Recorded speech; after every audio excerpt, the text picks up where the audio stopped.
SSC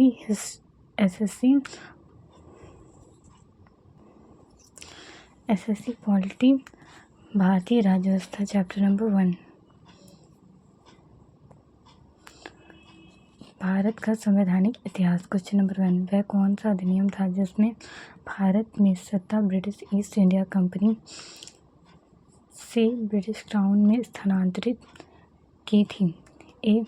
Bharat सरकार अधिनियम 1833। B. Bharat सरकार अधिनियम 1835। सी. भारत सरकार अधिनियम 1892। डी. भारत परिषद अधिनियम 1909। आंसर है डी. भारतीय परिषद अधिनियम 1909। क्वेश्चन नंबर 2, पिट्स इंडिया एक्ट किस वर्ष पारित किया गया?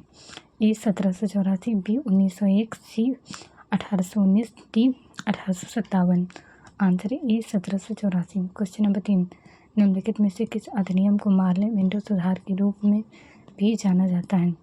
ए. भारतीय परिषद अधिनियम 1892। बी. भारत सरकार अधिनियम 1919।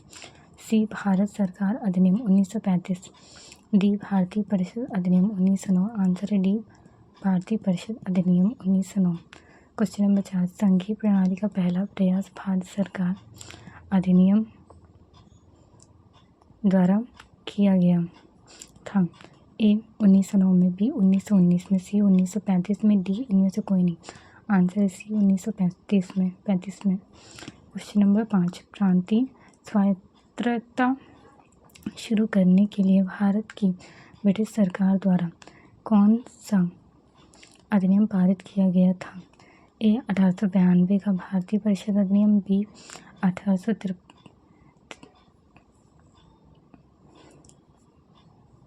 1853 का चार्टर अधिनियम। सी. 1935 का भारत सरकार अधिनियम। डी. 1947 का भारतीय स्वतंत्रता अधिनियम। आंसर है सी. 1935 का भारत सरकार अधिनियम।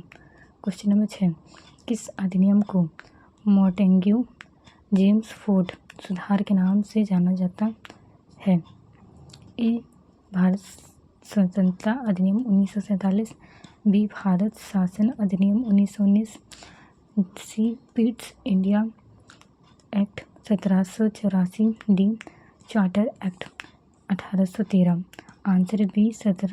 भारत शासन अधिनियम 1919।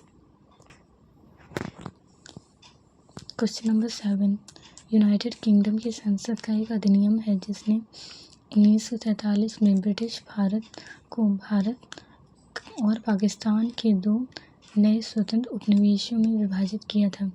ए. पिट्स इंडिया अधिनियम। बी. भारत सरकार अधिनियम। सी. रॉलेट अधिनियम। डी. भारतीय स्वतंत्रता अधिनियम। Answer D. भारतीय स्वतंत्रता अधिनियम। क्वेश्चन नंबर 8 का पिट्स India act British east India company के वाणिज्यिक और राजनीतिक कार्यों के बीच अंतर करता है? A. 1818। B. 1792। D. 1802। D. 1784। Answer D. 1784।